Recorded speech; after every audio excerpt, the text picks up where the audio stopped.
Sunday का दिन था। अभी दोपहर का खाना खाकर सुमन जी अपने कमरे में जाकर लेटी ही थी कि डोरबेल बज गई। बहू निधि को आवाज लगाई दरवाजा खोलने के लिए, पर निधि शायद छत पर सूखे कपड़े लेने गई हुई थी। दो तीन बार डोरबेल बजी। मन ही मन कसमसाती हुई वो निकलकर बाहर आई और दरवाजा खोला। देखा तो सामने निधि के बुआजी फूफाजी खड़े हुए थे।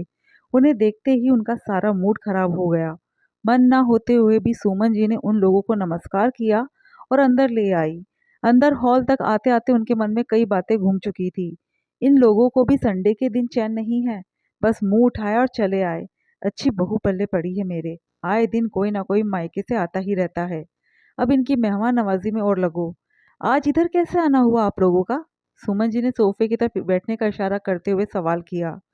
समधन जी, भगवान की कृपा से घर में शुभ कार्य हो रहा है। हमारे पोते का मुंडन है, तो सोचा निधि और आपको भी न्योता दे आएंगे और उससे मिल भी लेंगे। बहुत दिन हो गए थे उसे देखे हुए, बुआ जी ने जवाब दिया। इतने में निधि भी कपड़े लेकर नीचे आ गई और बुआ जी फूफा जी को देखकर बड़ी खुश हो गई। निधि को देखकर सुमन जी ने कहा, बहू, अपनी बुआ जी फूफा जी को चाय नाश्ता कराओ। मैं अंदर कमरे में आराम करने जा रही हूँ। मेरा सिर दर्द से फटे जा रहा है। कहकर सुमन जी अपने कमरे में चली गई। उनका ये रूखा व्यवहार देखकर बुआ जी फूफा जी एक दूसरे की शक्ल देखने लगे। उन्हें भी मन ही मन ये लग रहा था कि सुमन जी को उनका आना पसंद ही नहीं आया। तब निधि ने बात को संभाला। वो आज दरअसल मम्मी जी की तबीयत खराब है ना, इसलिए।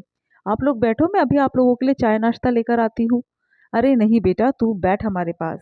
हम तो बस जा रहे हैं, तुझे देखने की इच्छा थी इसलिए चले आए। और हाँ, ये तेरे भतीजे के मुंडन का प्रोग्राम का कार्ड है, जरूर से आना। और अपने पूरे परिवार को भी साथ लेकर आना। आज समधन जी की तबीयत खराब है, तुम ही उनसे बोल देना। जी बुआ जी, जरूर आऊंगी, पर ऐसे कैसे? चाय तो लेनी ही पड़ेगी आप लोगों को। अरे मेरी बच्ची, चाय नाश्ता छोड़, तू तो बस बात ही कर ले हमसे।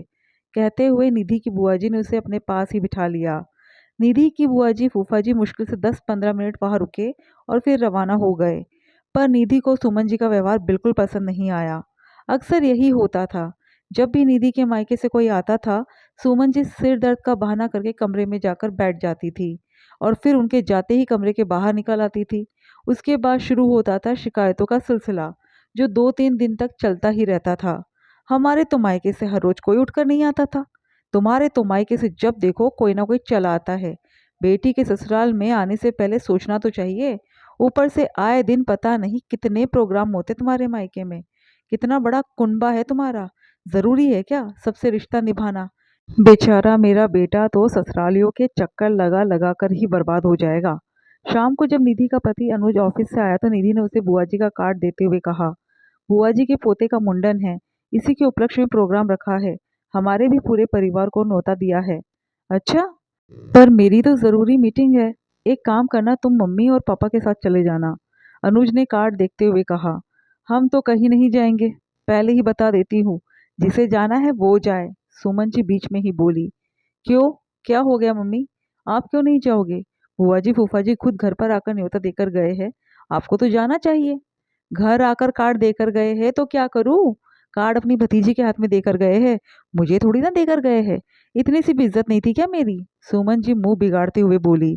पर मम्मी जी, आप ही तो सिर दर्द का कहकर कमरे में चली गई थी, इसमें उनकी क्या गलती? निधि ने सुमन जी से कहा। अरे तो घर में ही तो थी, कहीं घर के बाहर थोड़ी ना गई थी। इतना बड़ा कुनबा है तुम्हारा, लेकिन जरा सी भी समझ नहीं है कि बेटी के ससुराल न्योता देते हैं तो न्योता उसकी सास को दिया जाता है। अपनी बेटी को बुलाने के लिए उसके सास ससुर से पूछा जाता है। इतना बड़ा कुनबा लेकर बैठे हैं पर बिल्कुल भी समझ नहीं है। हम क्या रोड पर पड़े हैं जो ऐसे उठ के चले जाएंगे? हम तो नहीं जाएंगे वहां पर। सुमन जी अपने हाथ नचाते हुए बोली। निधि ने अनुज की तरफ देखा तो अनुज ने बात संभालते हुए कहा, कोई बात नहीं मम्मी, आप नहीं जाना चाहती तो मैं अपनी मीटिंग पोस्टपोन कर लेता हूँ और निधि के साथ मैं ही चला जाऊंगा। हाँ, तू तो तेरा काम धंधा छोड़ ही दे और अपने ससुरालियों के चक्कर लगाते रहे। किस्मत ही खराब है मेरी जो ऐसी बहू मिली है, जिसका कुनबा भी ऐसा है जिसे जिला घोषित कर देना चाहिए। बस काम दाम छोड़ करके इनके साथ चक्कर लगाते रहो। आज मामा के घर प्रोग्राम है, कल फूफा जी के घर प्रोग्राम, कभी मौसी तो कभी ताई, कभी दीदी तो कभी भाई। ऊपर से खर्चा नहीं होता है क्या हमारा? अजीब आफत है। सुमन जी सिर पर हाथ रखकर शिकायत करते हुए बोली।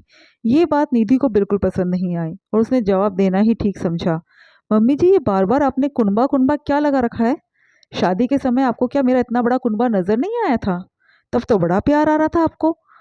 तब तो आपको अपनी किस्मत पे बड़ा नाज हो रहा था, जब इन लोगों की तरफ से भर भर के गिफ्ट आ रहे थे। अब क्या हो गया?